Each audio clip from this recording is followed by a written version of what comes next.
Bonjour, je suis allée voir 50 nuances plus claires.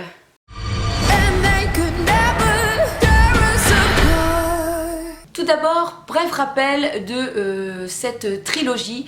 Il y a d'abord eu 50 nuances de gré, 50 nuances de plus sombre et nous avons donc ici le dernier volet, 50 nuances plus claires.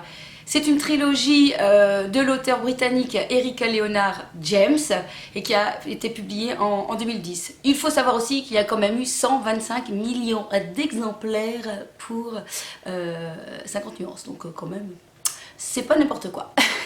Et juste pour info, donc le réalisateur de ce troisième film est le même que pour le deuxième, donc c'est-à-dire James Foley. En ce qui concerne les acteurs, nous avons toujours Anastasia. Nous avons toujours Christian Grey. Et nous avons aussi Rita Ora, vous savez, la chanteuse qui va incarner Mia, la sœur de Christian Grey. Et puis, je pourrais dire que le garde du corps personnel d'Anastasia est plutôt pas mal. Bref, en résumé de cette troisième histoire, on retrouve toujours Anastasia et Christian qui viennent juste de se marier, qui commencent leur lune de miel.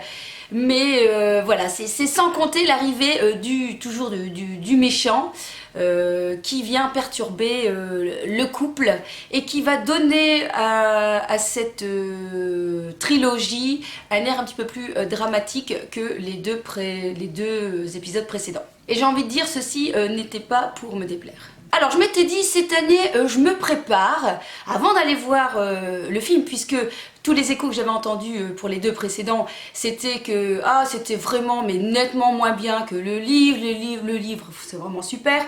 Effectivement, pour le premier, j'avais presque tout terminé. Le livre, je n'avais pas fini, je ne sais plus pour quelle raison. Et voilà, c'est vrai qu'il était pas mal le premier. Et j'avais encore bien aimé aussi donc l'adaptation, le premier film. Mais bien sûr, tout le monde me disait, voilà, ils ont beaucoup coupé. Je vais donc voir le deuxième, je vous mets le lien de la vidéo où je vous en parle, et là c'était vraiment la déception, mais vraiment c'était horrible. Pour ma part, j'ai trouvé le film mais tellement nul, tellement nul, mal interprété, surjoué, vraiment les feux de l'amour quoi, vraiment un niveau pour ma part vraiment bas, presque, non pas presque, ridicule, je pense qu'on pouvait pas dire autre chose, ridicule. Donc là je me suis dit, hey, troisième, alors souvent, généralement, on dit que le film, le premier est bien, le deuxième souvent est moins bien, et ça va souvent de pire en pire. Je m'étais dit, mais le troisième, ça va être comment? Donc je suis partie en me disant, ma fille, tu sais bien ce que tu vas aller voir, à mon avis, tu seras super déçue. Mais pour me préparer, je me suis dit, cette année, tu vas lire le livre d'abord, comme ça, tu vas pouvoir un peu comparer. Comment vous dire que... je me suis forcée, hein. Ça a été la punition. Je m'excuse pour toutes celles ou tous ceux qui ont adoré, mais moi ça a été la punition de lire ce livre. Hein. Il se passe rien. Non mais il se passe rien quoi. Oui, il y a les scènes chaudes, tout ce que vous voulez, mais sinon... ah non quoi. Et ça va monsieur Grey? Oui madame Grey, vous avez bien dormi monsieur Grey? Oui madame Grey. Non, c'est pas possible. Alors, hier avant d'aller au cinéma, je me suis dit tiens, je vais aller voir les critiques presse.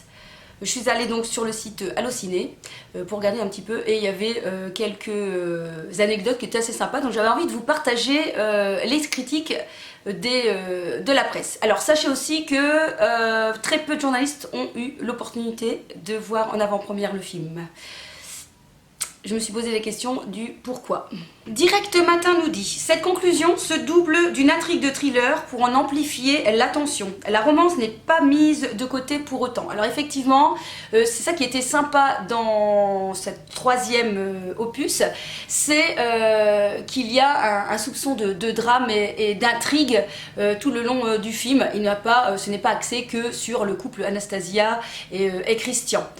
Donc ça change un petit peu et j'ai envie de dire que ça met un petit peu de punch à ce troisième volet.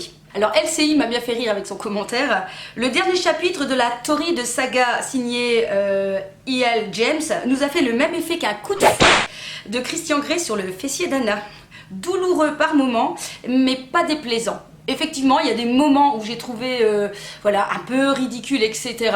Mais voilà, honnêtement, par rapport au deuxième, où vraiment là, j'ai vraiment pas aimé, eh bien écoutez, il n'a pas été si déplaisant ce troisième. Télé loisirs. Pour les aficionados, ce troisième opus réserve son lot de moments forts, comme voir le ténébreux Christian Grey verser quelques larmes. et de dérision, car oui, beaucoup d'humour se glisse dans cet opus. Pour les autres, sans grande surprise, il n'est plus vraiment question d'apprentissage SM ou autre pratique sexuelle, mais bien d'un véritable film à l'eau de rose. Bon, moi, c'est ce que j'avais ressenti depuis le début, hein. Alors peut-être que par rapport au livre, c'est complètement différent, mais moi, j'avais trouvé dès le départ que ça faisait plutôt film un peu quand même à l'eau de rose. 20 minutes, 2 étoiles sur 5 me dit « Cela semble difficile à imaginer, mais cet ultime opus parvient à être plus mollasson que les précédents. » Alors je vous avoue que quand j'ai lu ça hier, je me suis dit « Ouh là là là là là là » et je vous dirais que là, je suis pas d'accord. Moi, j'ai pas trouvé ce troisième mollasson. Au contraire, je trouve qu'il avait plus de punch, plus de dynamique. VSD, 1 étoile. Bref, c'est pas la joie. Et tout le monde a rapidement l'air de s'ennuyer. Des acteurs, elle n'a jamais été aussi absente. Lui semble découvrir son texte en ouvrant la bouche. Au scénariste. Alors là-dessus, je pourrais dire que concernant le jeu d'acteur, je suis assez d'accord sur Christian Grey. Honnêtement, je trouve que c'est pas un bon acteur. En tout cas, son jeu ne ressort pas dans ce genre de film. Je trouve que c'est surjoué à mort. Voilà, on en fait trop. Par contre, j'aime beaucoup le caractère et la personnalité d'Anastasia. Je trouve qu'on voit son côté un peu naïf, candide, réservé, tout en dominant la situation. Elle a quelque chose de frais. Je l'avais dit aussi dans ma vidéo précédente, quand je vous parlais de 50 nuances plus sombres, que j'apprécie. C'est vraiment une actrice que j'aime bien et que j'aimerais bien voir dans d'autres choses, dans d'autres rôles. Bref, en conclusion donc, ce troisième volet pour ma part se termine mieux que ce que je l'avais espéré. Je partais vraiment sur une déception totale et finalement ça a été, j'ai envie de dire, une bonne surprise. Alors bien sûr, attention, ça ne reste pas le film de l'année, on est bien d'accord, mais il termine bien cette trilogie. Voilà, bien écoutez, n'hésitez pas à me laisser votre avis, hein. Ceci de toute façon n'est que mon avis. Je sais que tout le monde ne sera pas d'accord avec moi, mais ça c'est normal, hein, chacun son avis, chacun voit le film à sa manière et comment il l'interprète et comment il le vit peut-être par rapport au livre qu'il a lu. Mais dites-moi peut-être si vous êtes d'accord sur le fait que voilà, ce troisième est quand même s'en sort mieux que le deuxième. Pour ma part, ça reste le premier, pour moi, le préféré, puisque j'aime beaucoup quand c'est la notion de découverte, le jeu un petit peu du chat et de la souris. Voilà, ça j'avais vraiment bien aimé dans le 1. Le troisième, j'ai bien aimé pour le côté intrigue de la série. Voilà, j'espère que cette petite vidéo vous aurait plu. Alors je ne sais pas si je vous ai donné envie d'aller au cinéma voir le film, peut-être pour la sortie de la Saint-Valentin. En tout cas, on se retrouve très vite sur ma chaîne et je vous kiss kiss.